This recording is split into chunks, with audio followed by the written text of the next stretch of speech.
Buenas noches, El Salvador. Qué placer volvernos a reencontrar en este su espacio de las 8 de la noche por Canal 33, que se llama 8 Punto.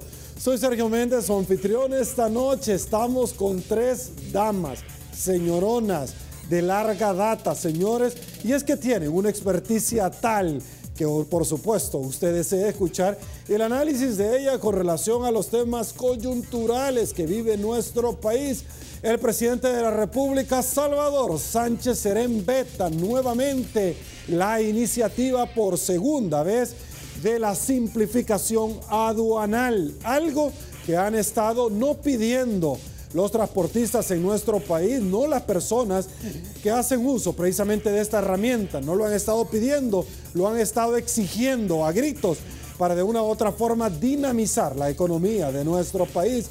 El discurso polémico del presidente del Tribunal Supremo Electoral, donde abre básicamente con un banderillazo de salida los comicios electorales para alcaldes y diputados del 2018. Hablaremos también sobre estas reformas que para muchos simple y sencillamente no constituyen sino una verdadera falta de respeto con relación a lo que hicieron los diputados en la Asamblea Legislativa al sistema de pensiones. Y Mayrola está con nosotros, señores, de C Mujer, al igual que Bessie Ríos, activista y por supuesto destacada miembro columnista de periódicos digitales, y usted ya la conoce, al igual que la licenciada Julia Evelyn Martínez, economista y politóloga. En segundos vamos a conversar con estas damas. Antes le planteo la pregunta, acompáñeme producción rápidamente, quiero que me participe. Según su opinión, ¿le transmite realmente seguridad a los vehículos militares y miembros de la Fuerza Armada estacionadas en diferentes puntos de San Salvador? Hasta este momento los números se están moviendo así.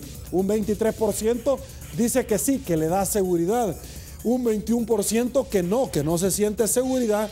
Y un 56% que la situación, señores, simple y sencillamente sigue igual, con 117 votos hasta este momento.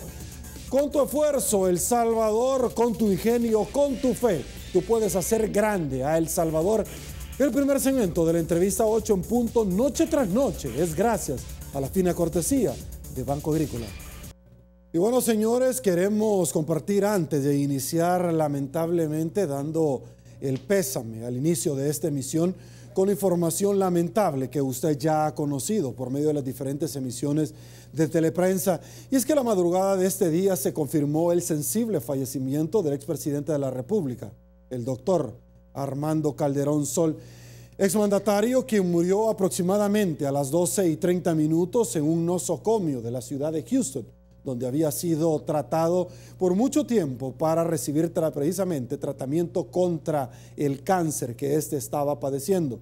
Su hermana, la diputada Milena Calderón de Escalón, confirmó que la hora de su muerte había sido precisamente la que hemos compartido, quien acompañaba tanto su esposa, ex primera dama de la República, como sus hijos, de parte de la Junta Directiva y trabajadores de toda la familia de Canal 33. Queremos expresar y extender nuestras más sentidas condolencias a la familia pesarada del doctor Armando Calderón Sol y por supuesto al partido político Arena. Así iniciamos, señores, lamentablemente tomamos asiento y con mucho gusto le damos la bienvenida a Ima Igrola, miembro de C Mujer. Arranco de este lado, un placer, gracias por acompañarnos.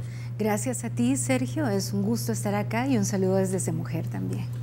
Bessie Ríos, muchísimas gracias por acompañarnos en esta su casa. Buenas noches, Sergio, un saludo a todas y todos y esperemos tener una bonita conversación. Te hemos pedido un espacio, pero sí, terminas tú de presentar. Aguanta un minutito, y segundo, y con mucho gusto.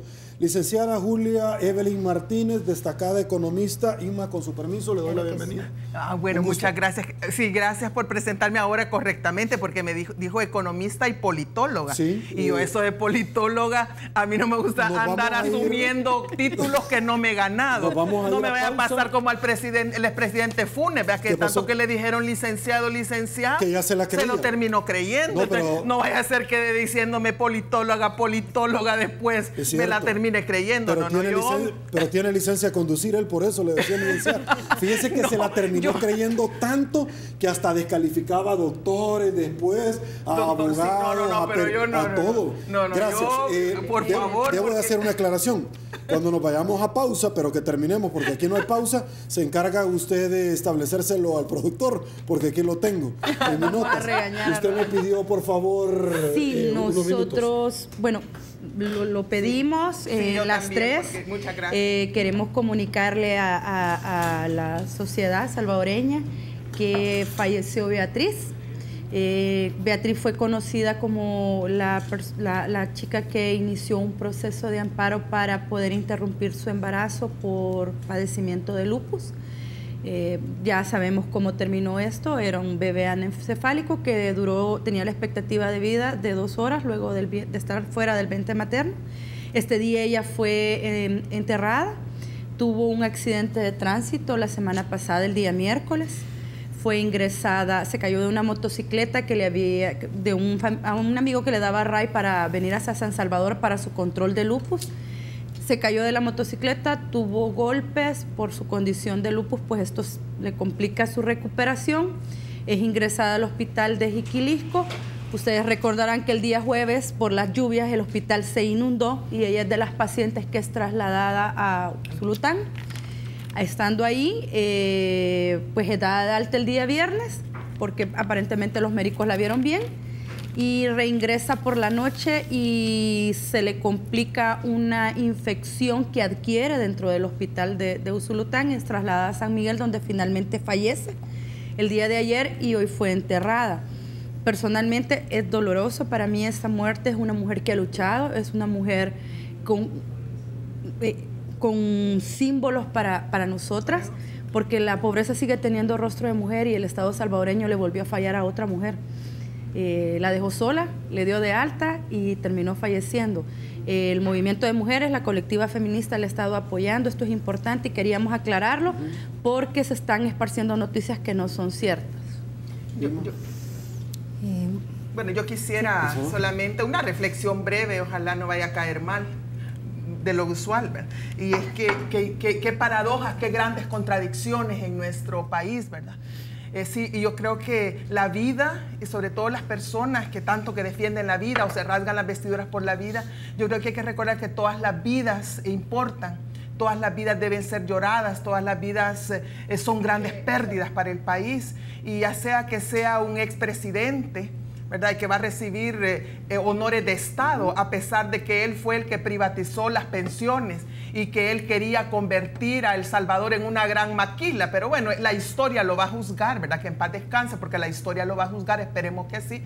Pero que mientras hacemos toda esta gran, no sé, como el gran duelo nacional, poca gente seguramente va a reparar o va a sentir o va a llorar la muerte de Beatriz. Y yo sí quiero unirme a la familia de ella, a todo el movimiento feminista, especialmente a la colectiva feminista, para decirles que estamos con ustedes, las acompañamos, y la muerte de Beatriz nos duele profundamente, porque es el rostro de la gran injusticia social, primero social, ¿verdad?, la injusticia de clase social, pero también hay injusticia por el hecho de ser mujer, porque a esta mujer ya 2 veces, es la segunda vez que el Estado salvadoreño le ha fallado. Primero, cuando la obligó a pasar por ese camino tortuoso de terminar con ese embarazo, con ese proceso, cuando se sabía que esa criatura iba a morir a las pocas horas, tal como sucedió. Y ahora, ¿verdad?, cuando el Estado es incapaz de darle si tanto quería la vida y tanto ama la vida, o sea, ¿cómo es posible que la dejen morir, ¿verdad? Así que yo creo que es un momento de reflexión. Y comparemos la muerte de del expresidente Calderón Sol con la muerte de Beatriz. Qué coincidencia, creo que nos debería de dar un espacio para reflexionar. Gracias, Sergio. El Salvador vive permanentemente con una familia enlutada. Así es. Permanentemente. Si no es por la violencia, como ha sido en el caso del hijo de nuestro amigo y compañero periodista Henry Arana, es por causas de la injusticia y de la gravedad y deplorable situación del sistema de salud salvadoreño, donde diariamente mueren cantidad de personas y mueren de a pocos, otras tantas, cuando no reciben sus medicamentos, cuando terminan sentadas en el suelo, tiradas en el suelo, nada de que sentadas. Sin medicina, sin equipo. Toda esta situación, y por supuesto también por causas naturales, si dijéramos de esta manera, o por enfermedad. Hace poco estuvimos enterrando a nuestro gran amigo y compañero de lucha también, Edín Martínez. Hace muy poco también a Arnulfo Ayala. Y seguimos de luto. Y también déjame decirte que le quiero expresar a doña Eli nuestras condolencias también. Fue primera dama, pero además también presidenta del ISDEMU cuando recién se estaba conformando. Y como tú dices, Julia Evelyn, sin lugar a dudas, la vida de cada una de las personas es vital, y nuestro respeto para cada una de las familias que día a día vive el luto, vive la muerte, vive la persecución, los desplazamientos forzados, a pesar de que el Estado salvadoreño sigue sin reconocer los desplazamientos forzados y la situación de represión y de violación a derechos humanos constante que El Salvador vive. Gracias, Sergio, por darnos el espacio. Gracias por el espacio, Sergio. Piden el espacio y con el mayor de los gustos. Gracias. Y por supuesto también nosotros le trasladamos a la perseverada familia de Beatriz que puedan acercarse más a Dios para que le dé al final la certeza de que ella ya se encuentra en su presencia, y que el día de mañana, porque Dios no es hombre para mentir ni hijo de hombre para arrepentirse, en efecto Él ha dicho que el día de mañana todos sus hijos vamos nuevamente a estar juntos. Me desplazo, señores, rápidamente, señores, y les presento a todos ustedes, damas, el tradicional collage de las noticias que arrancamos este día.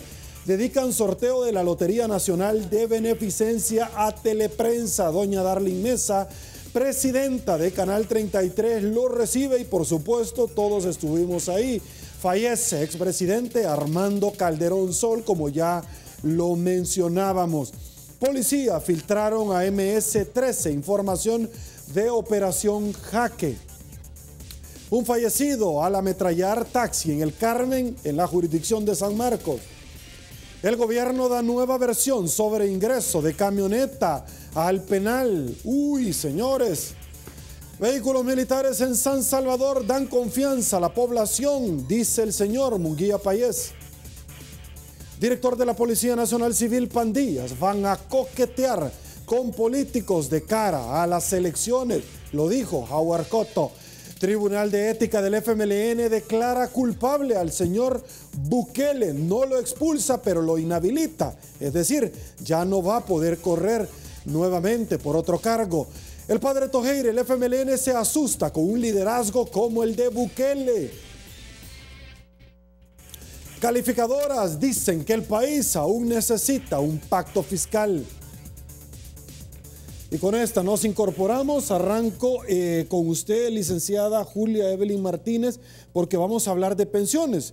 Y usted es la economista que vamos a empezar a conocer cuál es su posición.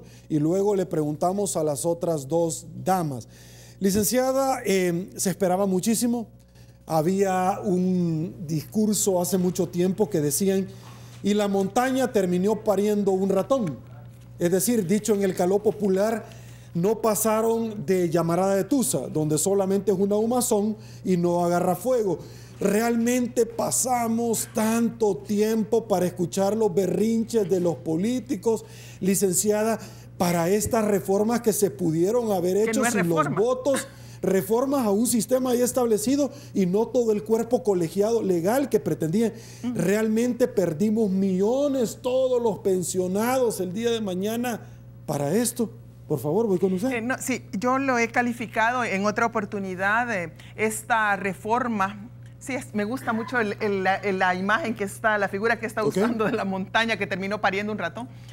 Creo que es una oportunidad perdida, en primer lugar, para la clase trabajadora, porque no pudo colocar sus necesidades, sus demandas reales, los verdaderos representantes de la clase trabajadora, no esos pseudo representantes que estaban ahí en esa iniciativa ciudadana para las pensiones, que son casi empleados o consultores de las AFP, sino que los verdaderos sindicatos que, pese a tener sus propuestas definidas, estructuradas, fundamentadas, pese a que se las entregaron a la Asamblea Legislativa y a los diputados y diputadas de la Asamblea Legislativa, no los tomaron en cuenta ni en la discusión, ni en la negociación, ni tampoco en el momento final de tomar la decisión final. Entonces, para mí ha sido en primer lugar una oportunidad perdida para la clase trabajadora, para los representantes de la clase trabajadora, y en segundo lugar, o en general, para toda la sociedad salvadoreña. Porque esta reforma, se le dice reforma, pero en mi opinión no es tal reforma, porque simplemente se han hecho algunos ajustes, se han colocado algunos parches para que al final el sistema de pensiones quede intacto. Porque si empezamos a revisar el antes y el después de la aprobación de estas reformas a la ley del sistema de administradora de pensiones, pues prácticamente el sistema ha quedado intacto. Sigue siendo un sistema totalmente privatizado, ninguna posibilidad de hacer un sistema mixto, un sistema privatizado menos un sistema público, que es el que necesita el país. En segundo lugar, las principales ganadoras de la reforma de pensiones siguen siendo las AFP, que ven disminuido apenas en 0.3% la tasa de comisión, mientras que la clase trabajadora y los empleadores en conjunto tendrán que asumir un aumento en las cotizaciones del 2%. 1 y 1%. 1 y 1, pero entonces son 2. Entonces las cotizaciones pasan del 13 al 15 y ahora las AFP solamente disminuyen en 0.3, pero al final hacer el efecto neto queda exactamente igual, porque ahora esa comisión la van a aplicar sobre una tasa de cotización que es mayor y un volumen mayor. Licenciada, explíquele eso más sencillo a la gente, porque la semana pasada, yo no sé, producción, si usted me puede buscar algún tipo de material, porque aquí me negaron los diputados que no era eso. ¿Quién les cree a los diputados? No, yo no les creo. Yo quiero que la gente entienda que al final fue lo mismo. Es que al final fue lo mismo. Mire, pero eso no me parece, bueno, si yo le entiendo lo que me quiere decir, pero eso no es argumento. Mire, si los diputados y las diputadas mienten con que dicen que no vamos a tener problema o que ya se resolvió el problema de las pensiones, cuando ellos perfectamente saben que en 5 años el sistema nuevamente va a entrar en crisis y en 10 años el sistema va a estar colapsado. Lo saben perfectamente porque están partiendo de su análisis y de sus proyecciones de supuestos que son optimistas en el mejor de los casos y como no tienen esa capacidad realmente de enfrentar la realidad, sino que creen el mundo, la realidad la ajustan a la medida de sus intereses, a la medida de sus necesidades de corto plazo. Entonces la historia es como siempre la que termina dándonos la razón o la que nos va a decir que estamos equivocados. Pero en 5 o 10 años este sistema va a estar en crisis tal como hace 17 o 18 años ya advertíamos. Muchas personas advertíamos que íbamos a llegar a esa situación. ¿Dentro de cuánto tiempo? ¿Dentro de cuánto tiempo vamos a estar hablando? En 5 años. Pero lo que les interesa es que dentro de 5 años ya pasaron las elecciones. Sí, ya pasaron las elecciones. Y entonces el próximo gobierno va a estar diciendo dentro de 5 o 10 años. No, es que como no hicieron la reforma de pensiones que debía de hacerse en el 2017, por eso estamos en esta situación. Y entonces esperemos que todos estos registros, digamos, de videos, ¿verdad? Y todas estas entrevistas las podamos sacar oportunamente para mostrarles que estas personas que ahora han evitado hacer la verdadera reforma, pues que no se estén quejando después. Pero para mí, con eso termino, para mí el gran fracaso de este proceso que fue una oportunidad para hacer la reforma de pensiones en El Salvador, no tanto que si es privatizado o es público, sino la cobertura. No hay ninguna medida en esta reforma que ofrezca siquiera la esperanza para que se amplíe la cobertura, y las pensiones van a seguir siendo un privilegio de un 23% de la población económicamente activa, mientras el 77% queda al margen de las pensiones. Personas como Beatriz, por ejemplo, totalmente al margen de las pensiones, al margen de la seguridad social, y lo más duro es que con con sus impuestos, con el pago de impuestos, con el cual se va a tener que financiar ese fondo solidario o ese fondo colectivo a partir del otro año. Entonces, si van a, imagínense qué injusticia. Las personas que no van a recibir pensiones, que no reciben pensiones, son las que al final van a tener que asumir los mayores costos de financiamiento de este sistema de pensiones. Vamos a abordarlo en el otro segmento porque yo tengo varias preguntas para ustedes. Voy con usted, Ima, pero desde ya le estoy adelantando que los 91 millones que necesitaba el gobierno ya solventó eso. Las AFP no sufrieron mayor modificación en el tema de rentabilidad, pero la gente que ya está pensionada va a tener también que le van a descontar. Fíjese qué interesante, ya vamos a hablar de eso. El FOP no lo tocaron, fíjese qué interesante para seguir sacando plata, pero también se dio un combo, aumento del presupuesto en la Asamblea Legislativa. Aguánteme un ratito, que tengo todavía más que compartir. Voy con usted. No, mira, sin lugar a dudas, aquí no hay que llamarse engaño. Aquí son acuerdos cupulares, intereses de grupos de poder económico, político, y la verdad es que aquí no hay ni izquierdas ni derechas. Ahí es donde todo el mundo se junta, o como decimos generalmente, las extremas se unieron. Dios los cría, pero el patriarcado los junta. Y ahí está muy bien, el patriarcado los ha acuerpado de esa manera. En realidad el gobierno tiene una urgencia de liquidez, una urgencia de sacar dineros de cualquier lado, a como dé lugar. Luego vacía de contenido las banderas sociales que hablan sobre la seguridad social, que hablan sobre la justicia social, que hablan sobre los derechos humanos, los derechos de las personas pensionadas. Realmente es una visión absolutamente perversa el que se vacíe de contenido estas banderas sociales y luego se erijan y se diga cualquier cosa de esto. Hay una demagogia en todo esto, además de la visión absolutamente excluyente de la cual ya ha desarrollado Julia Evelyn. Y por otro lado, además, se trata de una visión pero tan miope y tan cortoplacista, que en realidad, lejos de resolver una situación, nos estamos hundiendo y nos están llevando al precipicio. Yo me quedaría hasta ahí porque ciertamente la parte más técnica la desarrolla Julia Evelyn. Y vamos a seguir abordándolo, por favor, Bessie, su opinión. Sí, sin duda, Julia Evelyn ha hecho una exposición técnica completa, ella es la que sabe del tema. Bueno, y no esperábamos más. Y hay que preguntarle a la que sabe. Claro. hay que preguntarle a la que sabe. Definitivamente comparto con Julia Evelyn, uno de los mayores fracasos que tiene esta reforma es el hecho de que el resto de la población queda fuera. Y eso es triste y en eso estamos muy de acuerdo. Ahora, también hay cosas buenas, pues, ya el tema de que, por ejemplo, ya esta pensión no se va a dividir a 30, sino a 20 años. Sí. En el caso de las mujeres nos ayuda, porque nosotras ganamos menos que los hombres. Cuénteme eso a la población para que pueda entender cómo es eso. En el caso de las mujeres, tenemos mayor expectativa de vida, vivimos más tiempo.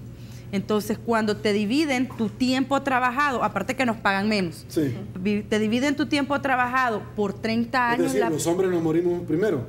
Sí. Parte de la mala vida que a veces nos da uno, pero bueno. Bueno, que ya tienen malos genes, vea, pero en fin. Bueno. Entonces, al ganar menos y dividir ese dinero por 30 años, tu pensión es muchísimo menor. Al ahora hacerlo por 20 años, sube la pensión. Y eso también ayuda a las mujeres. O sea, yo sé que más hubiéramos querido, pero definitivamente entre los partidos políticos que teníamos, a mí cuando los partidos salieron al día siguiente, los dos consensos comunicados de hice esto, hice lo otro, y las AFP tranquilas, todos ganaron aquí y siempre alguien tiene que perder. Pero yo pregunto, ¿para cuáles mujeres? Todos llevan a su para las que están laborando, sí, claro, para la fuerza ¿para cuáles laboral. mujeres? Porque resulta que la gran mayoría de las mujeres se encuentran en el sector informal. Entonces, las amas de casa, que llamamos así amas de casa, que en los indicadores macroeconómicos aparecen entonces como población económicamente inactiva, ¿verdad? Entonces, acá lo que tenemos es el dulcito para la población privilegiada, que además se encuentra en una franja, no debería de ser así, pero en una franja casi élite dentro de todo el conjunto de una población donde usted cree que van a tener, yo no sé, el tema aritmético, pero ¿cuánto le tocaría a una mujer que trabaja casi 12 horas en una maquila, que además tiene un trabajo precario que no le va a permitir salir de ese trabajo precario para tener una formación que no va a tener ninguna? Entonces, el dulcito para la clase media... Eso, tengo que ir a pausa, pero usted sabe que nosotros no paramos, porque en Facebook usted nos sigue sintonizando. Pausa, volvemos.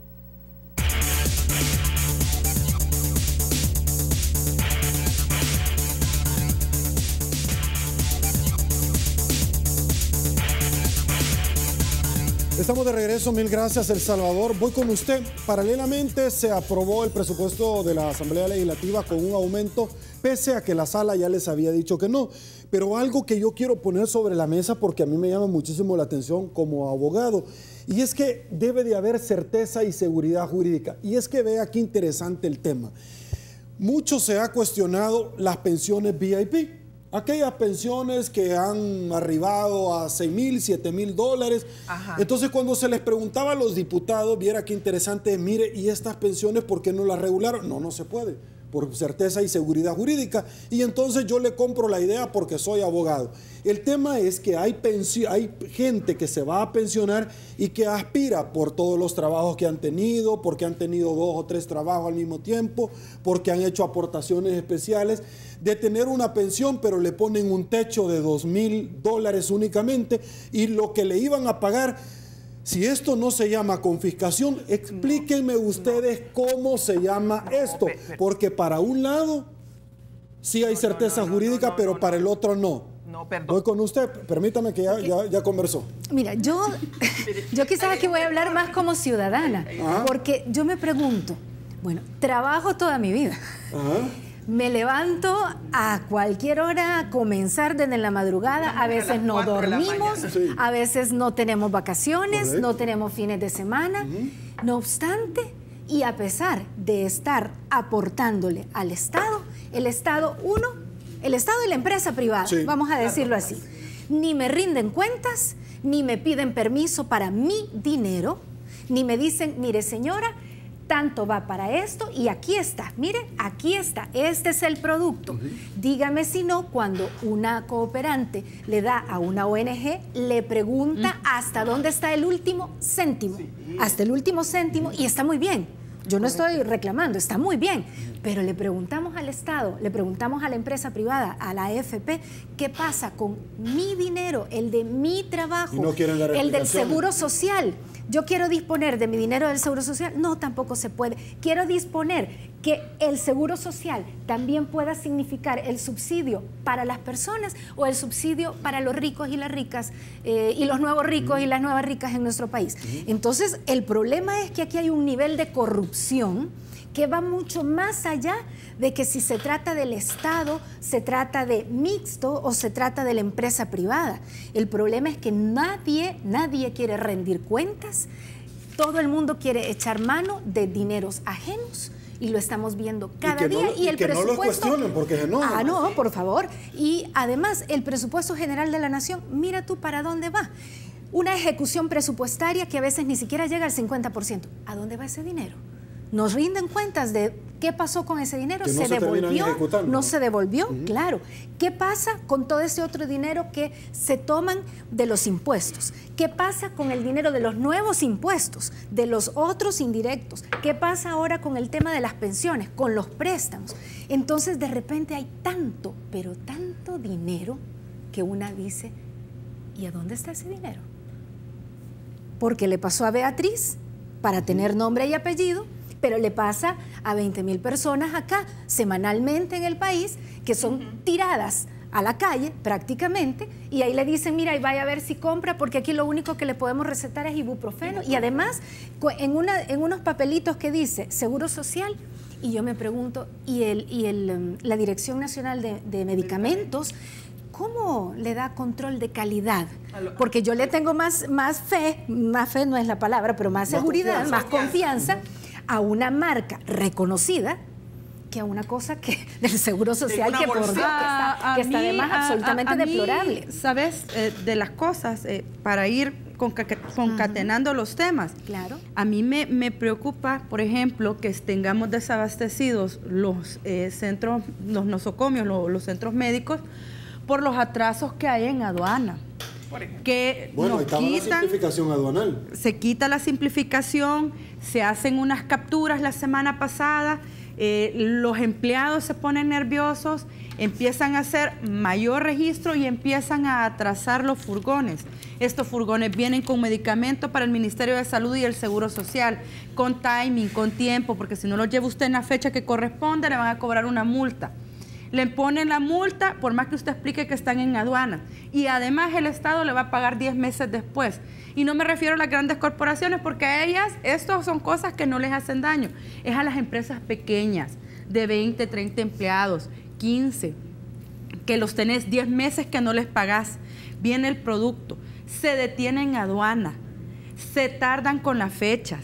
Llegas tarde al hospital y a todo esto, ¿quiénes son los que estamos pagando la factura? La gente que no tiene el medicamento. A mí de nada me sirve que el Ministerio de Salud y el Seguro Social hagan que las empresas pongan un cartel en los periódicos diciendo no hay medicinas porque yo no la traje. Y no la traje porque está en aduanas y no la traje porque no me dieron los permisos. De nada nos sirve. Nosotros lo que necesitamos es que nos resuelvan. Por supuesto, pero en eso que tú estabas mencionando también fuera del aire, antes de iniciar el programa sobre la ley de simplificación aduanal, uno de los puntos que nosotras le pondríamos mucho ojo, y se lo hemos puesto en relación a toda esta parte aduanal y toda esta parte fronteriza, tiene que ver precisamente con que deberían de existir controles muchísimo más rigurosos, lo cual no quiere decir o significar burocracia, pero sí rigurosidad, porque el nivel de trata de personas que hay en este país es altísimo. El nivel de tráfico ilegal de personas, el nivel de comercio legal e ilegal de armas de fuego, de narcotráfico. Bueno, yo no sé realmente qué se hizo la Fuerza Armada, porque está ahí estacionada, pero no dice la Constitución que debe de cuidar la soberanía nacional, soberanía que es violentada por las narcolanchas a cada rato, por los tratantes de personas. Por todos los puntos ciegos que hay. Para que se sirvieran de algo. No es que estemos haciendo una mezcla de temas, pero sí concatenando una serie de elementos que estamos hablando que ciertamente nos vuelven a llevar al mismo punto. Todos los caminos parece que siguen conduciendo al mismo punto, a Roma. Y es la corrupción, y es la impunidad. Porque la corrupción mata, porque la gente cree que muerte es que alguien te asalte y te asesine y esos son los malos. Y la corrupción está matando. Nos está matando y la impunidad, los desplazamientos. ¿Por qué no entra ACNUR a El Salvador a apoyar esos desplazamientos internos? Porque el gobierno de El Salvador se niega a aceptar los desplazamientos. Prefieren atacar a los periodistas como los del Faro, como Factum, que hacen esas denuncias, lejos de reconocer y pedir ayuda. Sí, pero yo quería, refiriéndonos ya al tema de la corrupción, aunque hay algunos temas de pensiones que todavía quedaron ahí, pero yo sé el tema de corrupción me parece tan importante, porque yo creo que con esas, ahora, la ley de simplificación administrativa en aduanas y en general en todo el Estado es necesaria. Digo esto como para establecer como el punto de partida, ¿verdad? No es que queremos burocracia innecesaria o que queremos atraso, no. Se necesita agilizar, simplificar. Listo, pero dicho esto, que a mí lo que me preocupa es que bajo la bandera de la simplificación administrativa y la simplificación aduanal se vaya a abrir, digamos, la puerta, o se vayan a abrir como portillos, ventanas, ¿verdad? Para que se agilicen o se faciliten crímenes o delitos, como por ejemplo la trata de personas. Y aquí yo creo que el gobierno... Pero Julia Evelyn, eso pasa no en la frontera, pasa en los puntos ciegos. Bueno, pero pasa en todos lados, que pasa también en las fronteras. Hasta tampos de gas le meten por los puntos ciegos. Entonces hay que recordar que de los requisitos que tiene el Fomilenio 2, hay uno que dice aumentar la seguridad en las fronteras. Eso dice, no dice relajen la seguridad en la frontera, sino que aumenten la seguridad. Entonces yo no sé qué es lo que está pensando el gobierno, qué está pensando el presidente Sánchez Serén al vetarlo, pero a mí quiero pensar bien, y a lo mejor ha vetado esta ley porque considera que no existe como el personal suficiente o los mecanismos suficientes o los controles suficientes para que en aras de la simplificación y de la agilidad en el comercio no se cometan otros delitos u otros fraudes. Yo quiero pensar que por eso lo hacen y no quiero pensar que lo estén, porque me parecería ya demasiada estupidez, perdón, demasiada, no sé, como ceguera, demasiada torpeza que estuvieran como oponiéndose a una ley que va a beneficiar al país. Entonces yo creo que debe haber algo más detrás de esto. Esto venía con respaldo del organismo de mejora regulatoria. Pero ese de organismo de mejora regulatoria es el mismo Fomilenio 2. Correcto, entonces se venían generando esta suerte de condiciones, incluso el mismo nuevo director de aduanas hablaba de la importancia para este tema. Pero debe haber algo ahí. Yo sí también tengo bien claro que también esta es una doble responsabilidad, ¿verdad? Porque hoy también denunciaba el director de aduanas que hay ya está llegando 200 camiones diarios durante 6 días que no llevan los papeles completos. Entonces poner 200 camiones uno tras otro, pues claro, son unas grandes filas. Pero también es cierto que hay burocracia. Sí, no hay burocracia, pero también, mire, pero el tema de la corrupción... Bueno, pero podría existir un prechequeo, que lo hagan acá antes de salir, si eso no hay ningún problema. Pero mire, el tema de la corrupción, a mí lo que me ha extrañado... Hablando de corrupción. Que no volvió es el tema de la CICIG, que ya nos está hablando de la CICIG, y qué curioso que ya no se esté hablando de la CICIG cuando la Asociación Nacional de la Empresa Privada ha dicho que ya no la quiere, porque le gustaba la CICIG cuando la CICIG se dedicaba a cazar corruptos del gobierno, del partido político, de los políticos. Ahí les encantaba la CICIG, a la Asociación Nacional de la Empresa Privada y a los aliados de la democracia, les encantaba eso.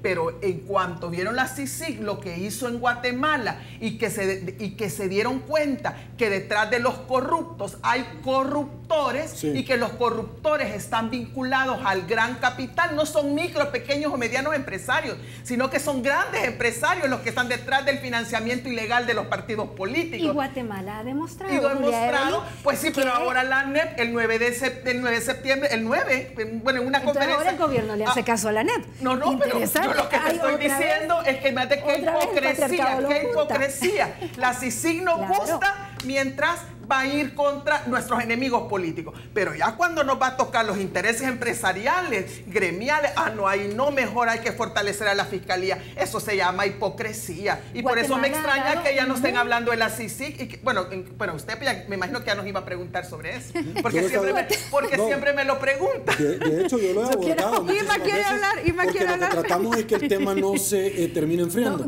Claro. Guatemala ha dado un ejemplo muy interesante y hay que verlo en una dimensión amplia realmente. Fortalecimiento de la fiscalía, tiene una fiscal con una contundencia incorruptible. Telma Aldana, que además fue magistrada de la Corte Suprema de Justicia en Guatemala, fue precisamente la que impulsó los tribunales especializados contra los feminicidios en Guatemala, valga decirlo, y tenía un antecedente la Fiscalía en Guatemala como Claudia Paz y Paz. Por ejemplo, con una sociedad civil independiente de partidos políticos, porque se dio cuenta que eso no iba con respecto al progreso del país, y por otro lado, con una CICIG que ha dado muestras de una articulación y de una coordinación, y que lejos de, y les ha callado la boca a todos los de acá, que estaban diciendo que estaba sustituyendo a la Fiscalía, cuando en realidad está fortaleciendo y potenciando el trabajo de la Fiscalía.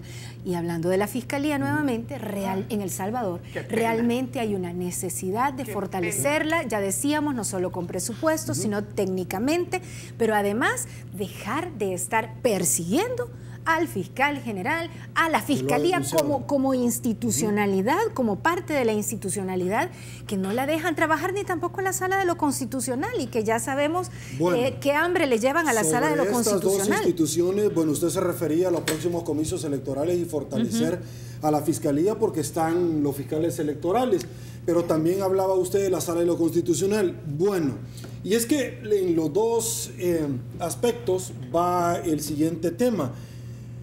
El presidente del Tribunal Supremo Electoral, altamente criticado en el discurso donde da el banderillazo de salida ante el próximo evento, fiesta electoral, lo vamos a llamar así porque así tendría que ser.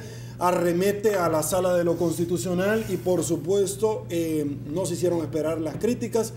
¿Quién se anima? Porque estamos hablando de dos instituciones.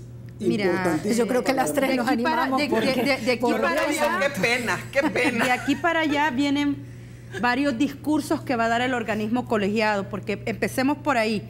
No, ese discurso que mal se encauzó por parte del presidente del Tribunal Supremo Electoral corresponde al discurso institucional del cuerpo colegiado. Rápidamente los otros magistrados se desmarcaron y dijeron que se desmarcaron. Eso es grave. Se descolegiaron. Eso es grave porque entonces estamos retrocediendo, porque mal que bien, y yo sí se los puedo reconocer al señor Walter Araujo y a Eugenio Chicas, que 10 años manejaron el tribunal, lograron mantener discursos institucionales. Te generaron confianza. Yo no recuerdo a Eugenio Chicas atacando a nadie, no recuerdo a Walter Araujo atacando a nadie, no por lo menos en los términos que lo hizo el actual presidente. ¿Y saben qué es lo grave? Faltan más discursos. Porque viene el discurso ya de la juramentación de los organismos temporales, el de las papeletas no sé qué, el del día de la elección, durante todo el periodo del conteo. O sea, vienen más discursos y son discursos que deben de ser manejados como organismo colegiado, como institucionalidad. No es mi parecer personal el que voy a dar ahí. Y eso es grave si no lo estamos viendo desde ahora. Ahora, quizás todo se integra, ¿verdad? Yo sí le entiendo el malestar a Olivo, fíjate. ¿Por qué? Porque su malestar es el tema de que le sacó al otro magistrado.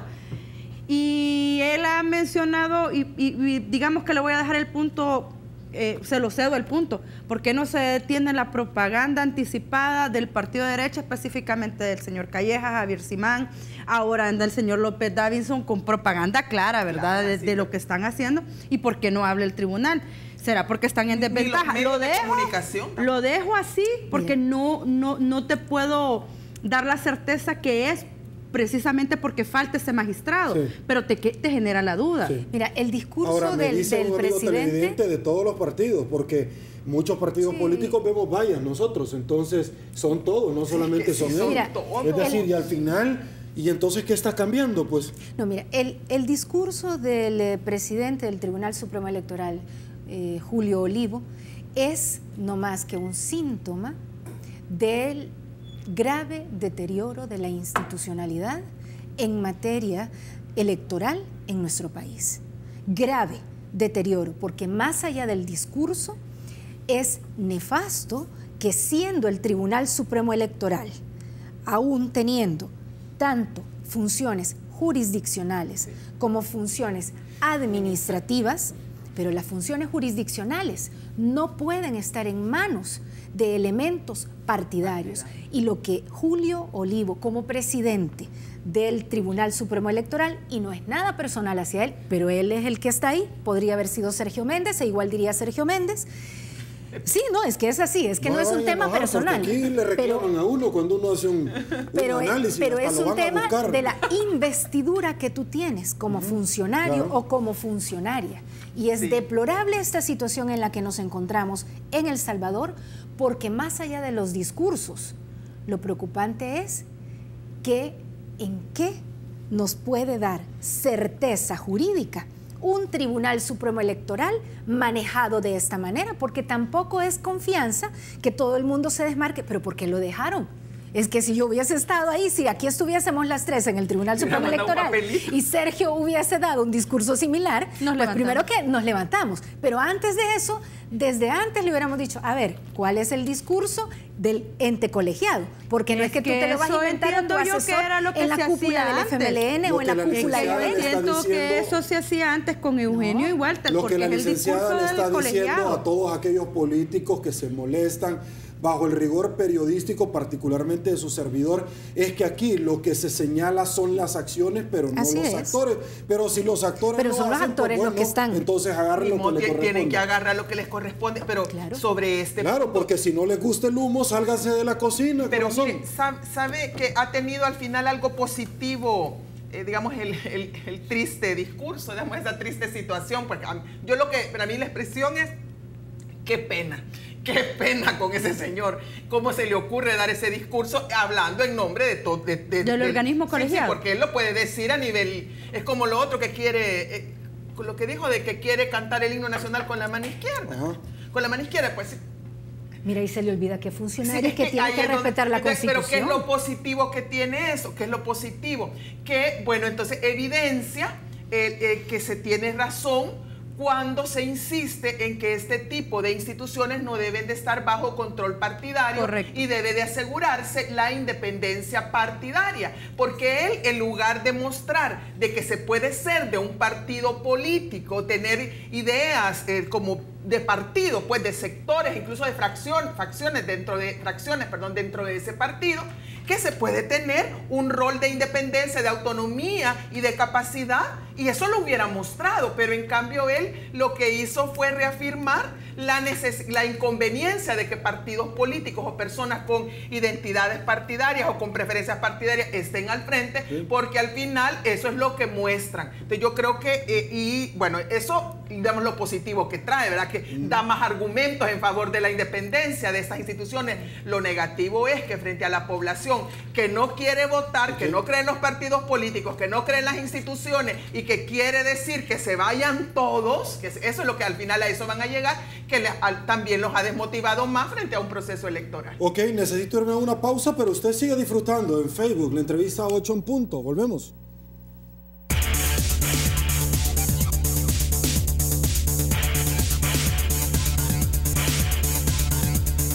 Señores, estamos de regreso. Mil gracias por su preferencia en los últimos minutos que tenemos. Quizás abordar con nuestras invitadas primero la elección de una nueva presidenta de la Corte de Cuentas de la República, una nueva funcionaria, un recurso, claro, que se ha interpuesto, pero también un nuevo director de centros penales donde muchos han adelantado que van a atacar, él lo ha dicho a palabras, van a atacar cualquier tipo de manifestación contraria a la ley que raya en delitos penales. ¿Quién participa, señora? A mí me gustaría señalar en el caso del comisionado Marco Tulio que por favor esté abierto a recibir a las organizaciones como Concavis, que son organizaciones que ven el trabajo dentro de los centros penales de mujeres transgénero y que están pendientes para que éstas se encuentren lejos de la población. Que por favor ya les empiece a contestar los correos. Yo sé que acaba de llegar, pero las organizaciones están asustadas porque tienen trabajo ahí de derechos humanos y corre peligro ese sector de población. Si no, hay que estarle recordando en los medios. No, y es preocupante que entre un nuevo director de centros penales y una de las acciones que se han conocido hace unas horas es que uno de los elementos policiales que denunció el ingreso irregular de un vehículo del Estado, el ingreso y la salida, pues ahora además ha sido sancionado y ha sido trasladado. Que nos den cuentas de qué es esto, de qué se trata esta situación, y yo llamaría a que realmente haya una investigación externa sobre este tipo de situaciones. ¿Derechos humanos? Más allá. ¿Hay contradicciones de lo que se dijo al inicio y ahora? Por supuesto. La Procuraduría para la Defensa de los Derechos Humanos, y debe de estar otro tipo de instituciones incluso que estén... No, es que estamos hablando de la Procuraduría de Derechos Humanos como institucionalidad. El papel que le corresponde. Y por otro lado, porque no lo está cumpliendo. El comisionado Marco Tulio Lima, no me dejará mentir, él estuvo en Interpol, estuvimos trabajando el tema de los mapeos geográficos y sociales de la ruta, de la trata y el tráfico de niñas, niños y adolescentes en Centroamérica, y trabajamos ese mapa con Interpol, por ejemplo, como una de las instituciones clave, con Save the Children, y dentro de ello la pregunta es, ¿finalmente va a investigar? Porque todos los anteriores, lejos de investigar, han encubierto, va a investigar la servidumbre y esclavitud sexual que tienen una serie de sujetos que están supuestamente privados de libertad en los centros penales y que utilizan las visitas íntimas, y lo hemos dicho, no solamente ellos, sino que además con la venia de funcionarios que podríamos estar llamando Estado proxeneta que investigue. Es cierto. Va a investigar, señor comisionado, ahora director de centros penales.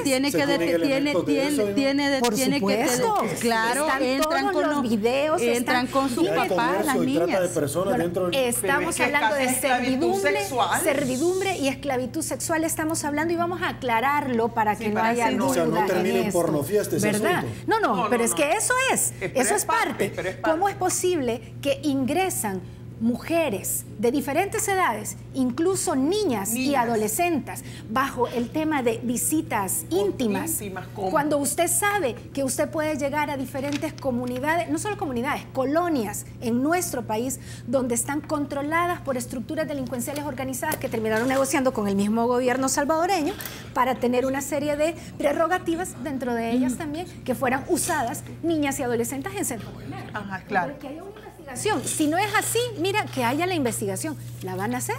Finalmente, porque todos los demás han encubierto, han callado, no han dicho absolutamente nada. Han callado y sancionado y descalificado todas las críticas que se les hace. Porque si uno les critica, les señala, equivocados, están en favor de los delincuentes, están en favor de las maras. Y no, es que no puede ser así. Se están cometiendo delitos, no son falta de disciplina, son delitos los que se cometen en los centros penales.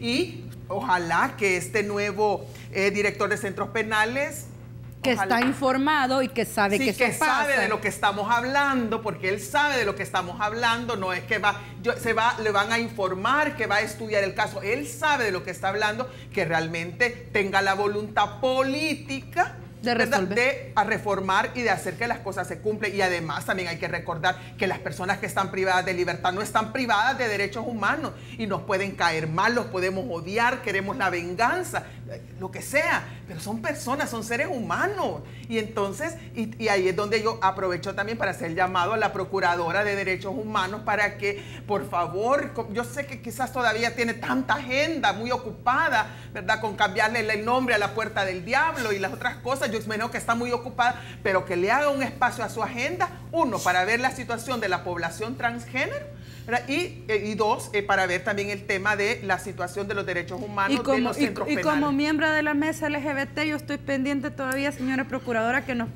presente al adjunto que usted cambió sin avisarle al movimiento y que el día que usted rindió cuentas sacó con un PPI a estas personas de esa presentación. O sea, ¿ustedes estarían de acuerdo que la Procuradora vaya a hacer este tipo de investigación y no solamente que acompañe a la miembro de la Alcaldía de San Salvador, la señora Marchelli, en lo que el alcalde Bukele en algún momento se ha manifestado? Es que no me mezcla Mira, aquí se mezclan muchas cosas. El tema de la síndico con Nayib Bukele es un proceso de acompañamiento que se debe seguir. Nosotras como mujeres, por principio, ¿usted está de acuerdo?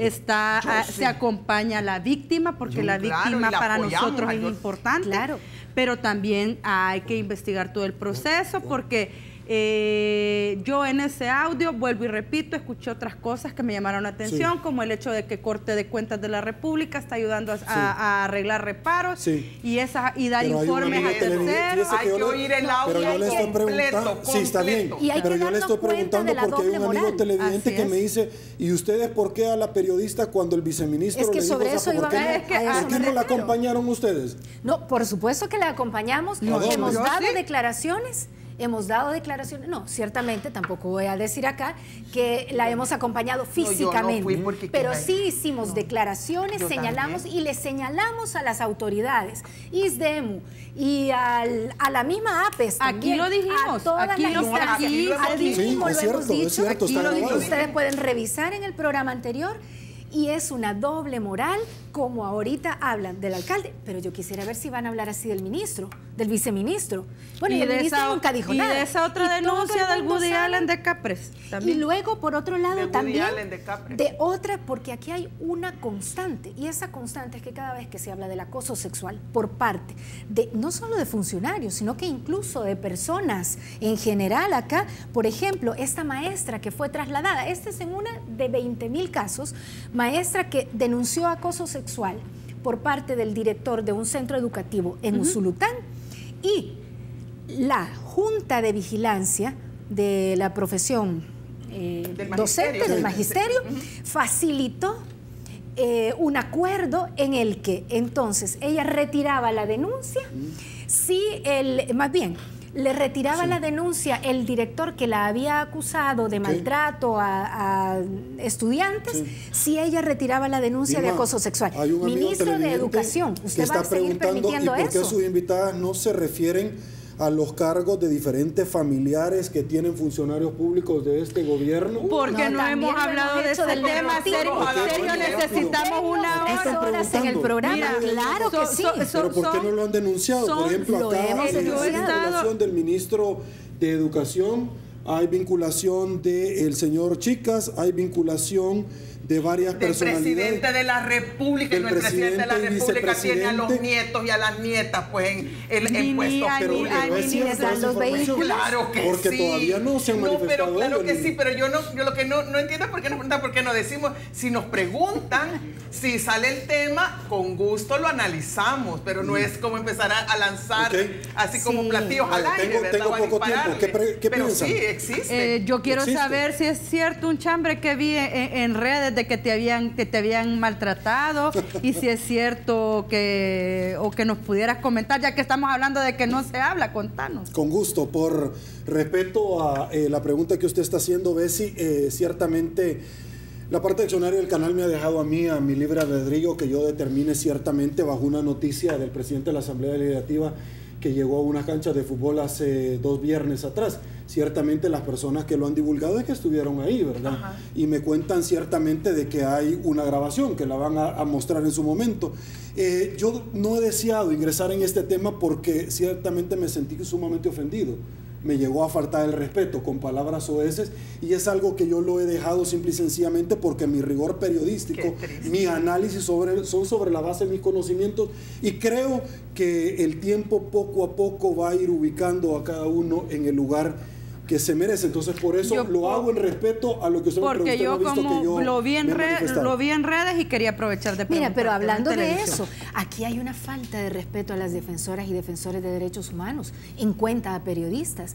Esto es otro grave síntoma del deterioro de la institucionalidad en nuestro país. Aquí funcionarios y funcionarias dicen cualquier cosa de las defensoras y defensores, de los periodistas, de las periodistas, y no pasa nada. Y seguimos viendo una APES bastante pasiva. Yo no digo que sean agresivos o que sean insultantes, no, de ninguna manera. Pero realmente aquí hay que diferenciar que cuando se trata, por ejemplo, de defensoras y defensores, y en particular de defensoras y defensores de la libertad de expresión, de la libertad de información, como lo son las y los periodistas, no solamente son empleadas y empleados, son periodistas.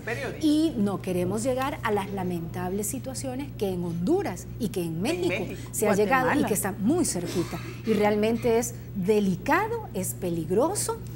Y realmente consideramos que hay que hacer un alto en el camino porque esto ya es el colmo, así como también lo es el que funcionarios respeten a las mujeres. Y aprender y aquí pedirle al señor presidente que por favor ya se firmen estos convenios para darle el estatus de defensor y defensora de derechos humanos a los que trabajamos en esto, a los que hacemos esta labor, y más es una de ellas. Y pedirles pedir que por favor ya se haga esa firma de ese convenio. Perfecto, voy a pausa, pero seguimos conversando. Volvemos.